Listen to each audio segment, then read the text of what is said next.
à Bignona ci élection législative yi ñu jóge yemook donc le 17 novembre 2024 moom nag lañ fas yéene àndal tey ci waxtaan bi jukki li gën a fës ci actualité nationale bi rawatina nag actualité politique bi honorable maa ngi lay nuyu di la dalal encore une fois ci Sénégal 7.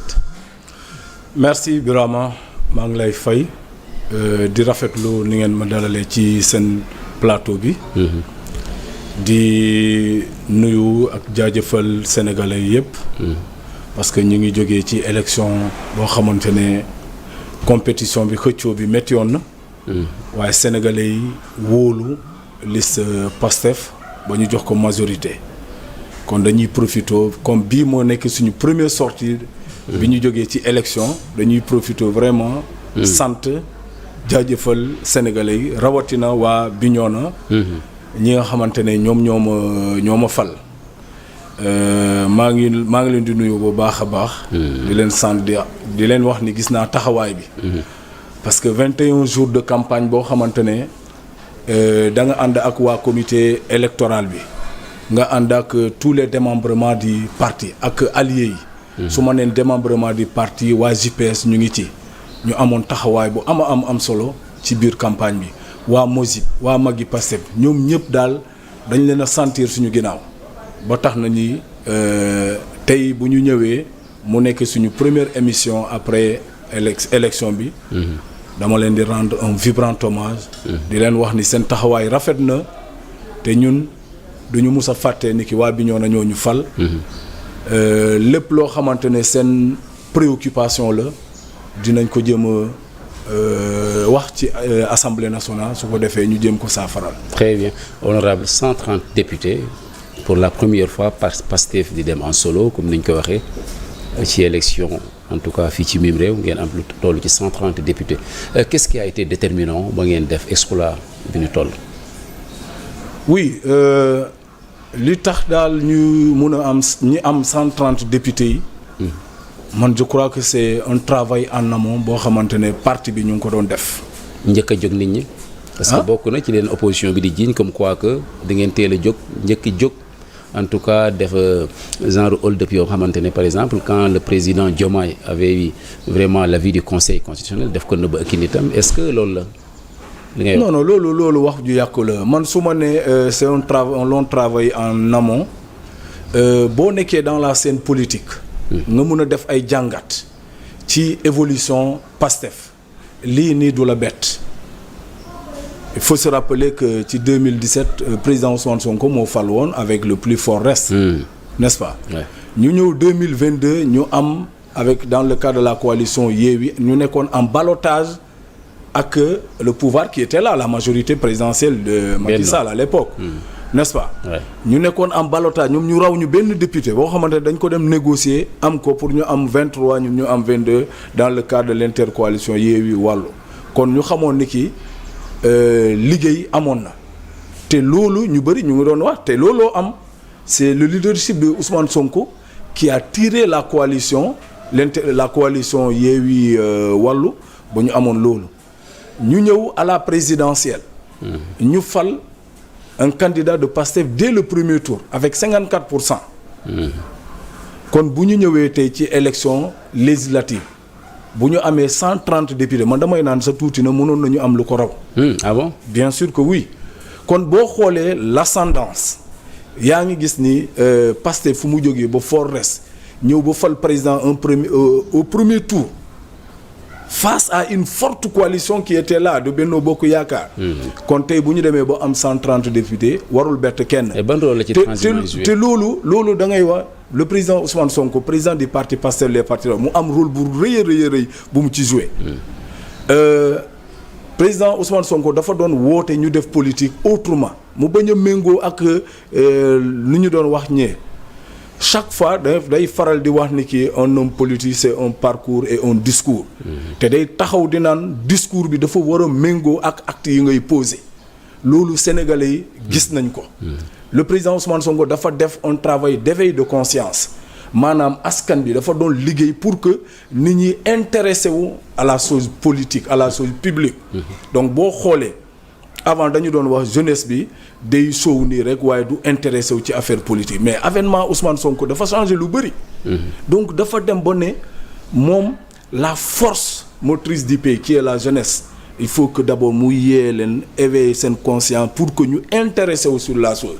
ñu xam ne ki moment d'élection c'est un moment où le pouvoir est remis au peuple et que le peuple devrait se prononcer ci nan la ñu bëggee ñu yoree réew mi donc Ousmane Sonko bu mu defee liggéey boobu jeunesse bi yeewu xam naka la ba pare mu ne politique il faut ñu defee campagne sur un plan programmatique mu doon waxtaane ci ay programme ci nan la ñu waree yoree réew mi ci nan la ñu waree gérer les ressources minières les ressources naturelles pétrolières et gazières la bonne gouvernance de manière globale yooyu yëpp mu yee askan bi te chaque fois day taxaw naan c'est vrai que ci mën nga bokk waaye boo defee loo xamante ne ci alal réew mi par exemple nga jël ko jaawale ko ak yow sa alal bopp n'est-ce pas man may njëkk a taxaw n'est-ce pas porter la plainte loolu mu ngi ko def dès le début qu'on avait élu des maires dafa def déclaration boobu naan képp ku luubal alal askan bi man président Ousmane Sonko maa lay njëkk a porter plainte kon dinaa nit ñi la politique c'est servir son pays et non pas venir se servir donc loolu autant de choses yoo xamante ne dafa tax ni nit ñi gën a bàyyi xel Pastef les patriotes kon tey bu ñu demee ba am résultat bu mel nii damay wax ni c'est un travail en amont bu baax. Très bien. Alors honorable, à la veille des élections législatives, il y a une vague de ralliement, ñenn ñi sax ne une vague de transhumance. On a vu des gens comme Boubacar Camara, Déthié Fall mu ngi woon ci benn liste Babé ko jóge ci liste boobu ñëw si yéen et tout ça. En tout cas ils étaient nombreux. mënuñu leen lim ñi nga xamante ne jóge nañ ci kuréel yi ñu nekkoon ci parti ñi nekkoon ay entité indépendante ñoo wu si Pastef alors ñooñu ban rôle la ñu joué ci li nga xamante ne moom mooy seen victoire bi. Birama xam nga politique bul ko def avec de la cécité. Il y a ce que l'on pourrait appeler l'intelligence politique. lan nga bëgg a foofu. ku mel ni Babacar Camara yaa ngi ko tudd. Boubacar Camara oui. Boubacar Camara. un grand intellectuel. Déthié Fall. ñoom ñaar nga tudd et y en a d'autres. Oui, voilà maintenant pour s'arrêter sur on va s'arrêter sur ces deux là par exemple. Mais Boubacar Camara il a été le directeur de campagne du président Ousmane Sonko. ci élection présidentielle bi Ousmane Sonko participé 2019 bi c'est Boubacar Camara qui était le directeur de campagne n'est-ce pas. Déthié Fall a cheminé pendant longtemps avec le président Ousmane Sonko dans le cadre de Yewwi mu daj lu nekk pour que Yewwi Askan Wi mën a gagner élection yi et que dans la charte de Yewwi Askan Wi dañu newoon bu ñu demee élection présidentielle ki nga xamante ne moo njëkk a placé wu bu baax su dee deuxième tour lañ dem Yewwi Askan Wi dafa war a def bloc autour de ce dernier n'est-ce pas supporter ko mais Déthié Fall ci Yewwi Askan Wi la bokk jusqu'à la présidentielle. Yàlla def candidat Pastef bi mooy Bassirou Diomaye Faye son excellence falu dès le premier tour nga yaakaar ne bu deuxième tour amoon. Déthié Fall au nom de la charte de Yewwi Askan Wi. te mu bokkoon ci ñoo xamante ne dañ ko sàmm. garder ko jusqu'à la dernière heure kooku bu deuxième tour amoon. il allait soutenir par exemple Bassirou Diomaye Faye. Maintenant il y a eu peut-être que moment boo xam ne Bassirou dafa jàll premier tour. bon mu jàpp ni ñoom dañ ko waroon a woo n'est-ce pas. wax ko kaay jàpp xaaral mooy li jaaxal ñëpp dem ba ñu investir la ci liste nga occupé. waaw xaaral rek xaaral xam parce que jóge fa dem wuy ji. waaw argument yi mu teg mooy il y avait un problème de communication loolu la ñu jàpp. un problème de communication. mais est-ce que war na tax mu dem ci beneen liste bu dal sama raisonnement.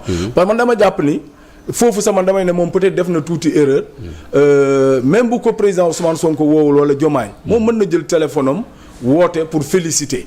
xam nga là il renoue avec le contact donc xaar ñu woo la je pense que c'est la même chose que les moustaches comment ça s'appelle le PUR avait reproché au président Ousmane Sonko. Il suffisait tout simplement ñoom ñu jël seen téléphone seen guide bi jël téléphone. woo le président Ousmane Sonko wala Bassirou Diomaye féliciter le contact n'est-ce pas et renouer. ci Babacar Camara. Ce n'est pas une question de transhumance il a toujours partagé beaucoup d'idées avec le président Ousmane Sonko. koo dem ba nekkal directeur de campagne am. mais yow kooku yéene nga ko lu ne. mais honorable xaaral ma eggali Déthié Fall yow xam nga tu as cité les ponts. waay Déthié Fall moo nekkoon dans le cadre de Yewwi. bul fàtte ni ki Yewwi Déthié Fall man damay naan su dee koo xam am na koo xamante ne dafa yéene président Ousmane Sonko mu nekk président de la République. ginnaaw boppam muy Déthié Fall. à part lui man dama jàpp ni Ousmane Sonko la yéene. mais est-ce que Doura Baldé Mame Boye Diao yéenoon nañu ko mu jël. moi j'étais au cœur. gis naa ko nu mu doon jëflante ak président Ousmane Sonko. Déthié Fall arrêté nañ ko fii nii dans le cadre de Yewwi Askan Wi. mieux Déthié Fall benn député la amoon mooy le collègue Bassirou Goudiaby. mais quand lorsqu'il s'agissait du parrainage. mais Déthié Fall dafa joxe ndigal pour que Bassirou émarger parmi les députés qui ont signé pour le candidat Habib Sy. nga defee ne kooku bëggul président Ousmane Sonko am victoire sur le régime qui était là parce que il se dit que sur les candidats les députés qui avaient émargé pour Ousmane Sonko il faut ñu am beneen candidature boo xamante ne buy sécuriser. parce que si ce n'est pas une candidature qui jógee directement ci Pastef. na doon candidature buy jógee sur les partis alliés les plus fidèles. Très bien. Honorable, on va aller un peu. bu ñëwee jàppale le président Ousmane Sonko. il est dans l'intelligence politique. parce que il ne pouvait pas tenir un discours politique contre le président Ousmane Sonko. Très bien, honorable. On va aller un peu plus vite. Ils étaient nombreux parce que ñaar laa lim mais dégg nga ñoom Doura Baldé. kenn ku nekk mën nañu joxe mais li ma bëgg a xam la ma question elle est simple, honorable ñoom ban rôle lañ am nan la ñu impacté résultats yi est-ce que impacté nañ en quelque sorte. non xam nga déjà ñun xamoon nañu ne ki Pastef am nañu doole. et on était sûr de gagner d'avoir je parle du poids des transhumants ñoom lañ leen apporté. concrètement c'est ce que je dis xam nga dafa nekk élection rawgat ak proportionnelle. ñun ñu soxla woon de brillants intellectuels. de grands leaders qui peuvent venir n'est-ce pas contribuer victoire bi pour mu gën a rafet. mais ku mel ni Babacar Camara avec toute son intelligence. sa dimension intellectuelle yow soo ko amee mu nekk sa wet. man yaakaar naa ni moo gën parce que. il peut jouer un grand rôle en termes de conseil et autres. bul xool sur le poids de ces non parce que Ousmane Sonko lañ gis mu ne képp ku loxoom set mën na ñëw. mais Babacar alors que à la veille de la présidentielle am na ay propos yu ñu koy attribuer comme quoi que kenn ku ci ne au lendemain de la présidentielle de 2024 na nga toog fa nga nekkoon. Après il a tenu un autre discours. waaw xam nga moo tax on se pose la question à savoir ñooñu nga xamante ne jàpp nañu seen loxo set nañ ñu ñëw mais lu ñu apporté. oui mais ils ont apporté quelque chose. comme quoi lan la concrètement mais déjà ils ont en dehors des leaders. qui ont voté ils peuvent influencer le vote. parce que am na koo xamante ne yow da nga doylu Boubacar Camara. ba de sorte que foo ko gis da ngay naan fii fu baax la. en dehors de ce que nous avons fait. donc man damay jàpp ni ils ont contribué tant soit peu. ci victoire bi pour mu gën a rafet. très bien alors ngeen am majorité 130 députés quelques jours après on convoque un séminaire de formation à Saly et defe naa yaa ngi foofu séminaire bi nan la demee initiative bi. ak est-ce que 130